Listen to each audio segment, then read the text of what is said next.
There is hate. Would you not agree with that? There's hate everywhere. There's hate on the West Bank at the moment. You've seen what the American Secretary of... James, can I say anything? Yes, of course you can, as long as it's true. There is hate. Would you not agree with that? That question quickly exposes the problem with the caller's argument. She appears to frame pro-Palestinian protesters as nothing more than angry, hateful people, but James O'Brien refuses to accept that sweeping claim without questioning it. Instead of matching her emotion with more emotion, he brings the conversation back to a basic point. Hatred exists across conflicts and communities, so simply labeling an entire protest movement as hate-filled proves very little. And this is where the caller walks into the trap. James makes her defend the accusation rather than allowing it to stand as an emotional talking point. Before we dive into the full story, comment where you're watching from, and don't forget to like and subscribe so you don't miss the next one. Now, listen closely, because James is about to challenge the logic behind her argument, and the result is revealing. Hi, James. Hello. I'll tell you what it is. With so much unrest and so much fear within the Jewish community, most of these pro-Palestinian protests erupt in violence. There's there's hate that's called out, and I think... No, they don't, because I have to be clear on this. They don't erupt in violence. There've been I think there were 9 arrests and there've been 5 charges, including people arrested for attacking... Well, I'll run you through it all, actually. There's been a racially aggravated public order offence by a person of no fixed abode who allegedly shouted racist abuse. There's a public order offence after a can of beer was allegedly thrown at a protester in Whitehall. There's been an actual bodily harm charge after an officer was allegedly assaulted and suffered a head injury, which also happened at the Countryside Alliance March a few years ago. And then you've got another racially aggravated public order offence relating to an allegedly racist placard. And then you've got a 16-year-old boy who can't be identified because of his age, has been charged with a public order offence after directing verbal abuse at officers. So you understand I can't let you say they always erupt into violence when they categorically don't. Well, there is a lot of hate. I mean, they're looking. Let's not gloss over it. You have to accept that you cannot say they always erupt into violence when they categorically don't. No, but there are things that the police won't if that's the basis of your position, then your position becomes untenable immediately. There is hate. Would you not agree with that? There's hate everywhere. There's hate on the West Bank at the moment. You've seen what the American Secretary of... Can I say anything? Yes, of course you can, as long as it's true. When you think about the fear that Jewish people are feeling all over the country, something that exacerbates that and something that makes them feel even more scared. I mean, there are no Jewish people that would feel comfortable to go into a Palestinian protest, and even the word there were Jewish people on it. There were Jewish people on the march, and you've seen the footage from Central Station in New York as well of Jewish people protesting. They're far extremists, and in terms of their support, their anti-Israel narrative. But that it's not. But if the fact is that people would be scared to go to a protest like that, whereas in direct contrast to that, the Israeli... But again, I'm sorry you feel I'm interrupting you, but if you say things that aren't true, I have to. There were Jewish people on the march on Saturday. Okay. But the majority... So they wouldn't be... You can't say they'd be scared to go, can you? It is very scary. It is very scary. No, I'm not disputing that you're scared. I'm just disputing your claim that it always erupts into violence and that Jewish people would be too scared to attend to demonstrate their sympathy for Palestinian people being killed. Because neither of those things are true. No, I'm not saying is that people can't march in solidarity, but the fact is it's a protest which ends up often being anti-Israel. There were 3 women who were wearing pictures out of 100,000 people. That's not the point. The point is that it is. Of course, it's the point. Fear. Of course, it's the point, because you can call those people hateful, you can call those people insightful, but you can't call the march a hate march. Because of what 3 women did. Between a march and a protest rather than a vigil or like solidarity, there's a big difference. Well, you can call it whatever you want. With hate. No, but there is a difference. You can't dispute that. I can dispute anything I want. Standing peacefully in vigil and market and thinking about the people that hurt the victims, etc. And absolutely, I think no one wants to see. So it's the fact that they're walking. Civilians. It's the fact that they're walking. It has a much angrier tone. Well, there was huge anger about all the Palestinians being killed, just as there was huge anger about all the Israelis killed on October the 7th. You must have been angry. You must have been angry. I was devastated. Okay. It was heartbreaking. Well, I was angry. There's a very different... Well, there's a very different... I was very, very angry. I don't know if you heard the show. I was absolutely livid. Yeah, but what were you angry about? The murder of 1,400 Israelis. But was that anger directed at the horrific terrorists? Of course it was. Was that compassion and devastation for the victims? It was both.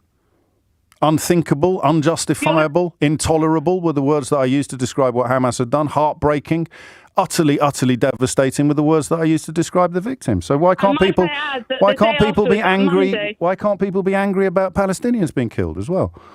I just want to shout out that the first day that you did your show was brilliant. You were really compassionate, really kind, really sensitive, absolutely. And really angry. Yes, but I think there's more anger. It's about compassion and being devastated. And being angry. Do something. And being angry. So if I'm allowed to be angry about the killing of Israelis, why can't I be angry about the killing of Gazans? Why can't people march in anger at the killing of Palestinians? It's about compassion. That's the difference. Okay. So how do people show their compassion? Anger then says, who can I fight? Anger is, who can I punish? And that's why I had to pick you up at the beginning on the claims that it always erupted into violence when it simply doesn't. So no one's really looking for a fight. Anger.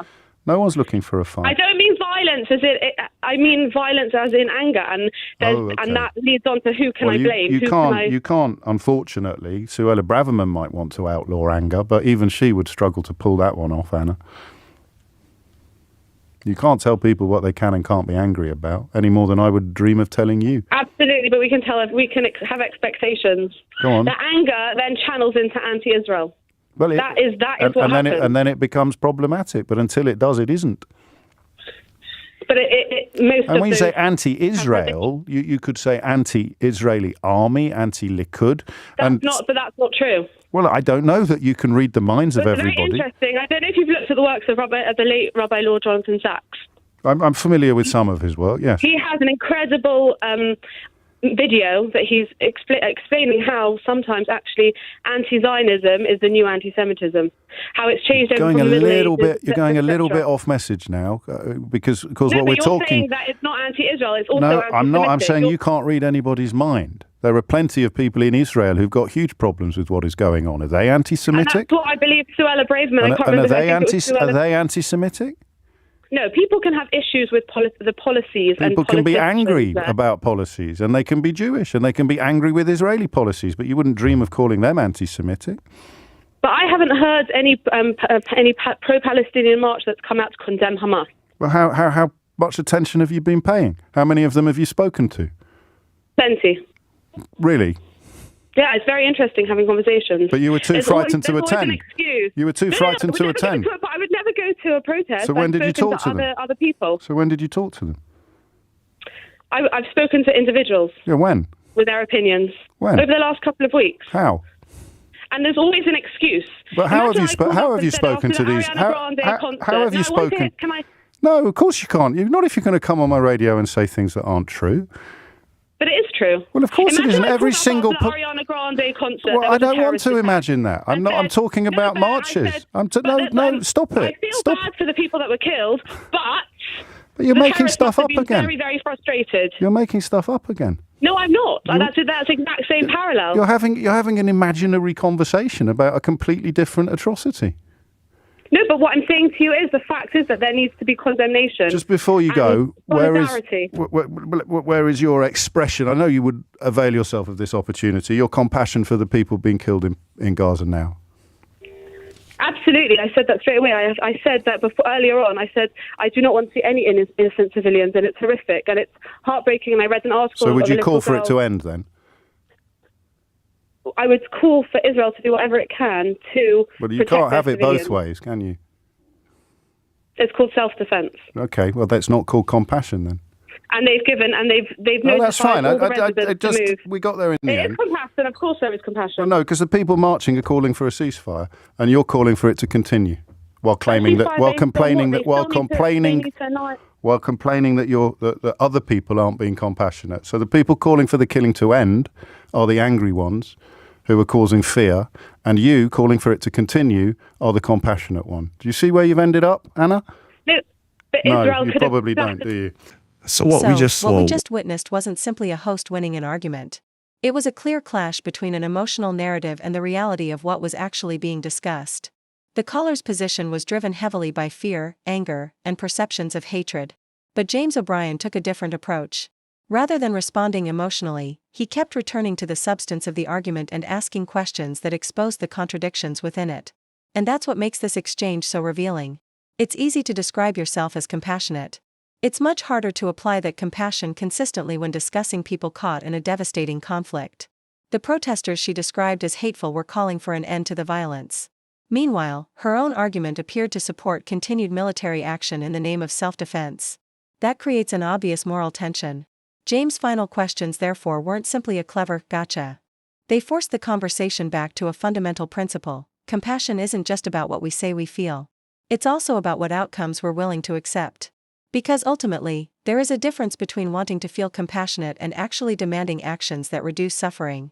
And that's the question this entire exchange leaves hanging. When emotions collide with reality, which one should determine our position? Let me know your thoughts in the comments, and if you enjoyed this breakdown, make sure to like and subscribe for more political commentary.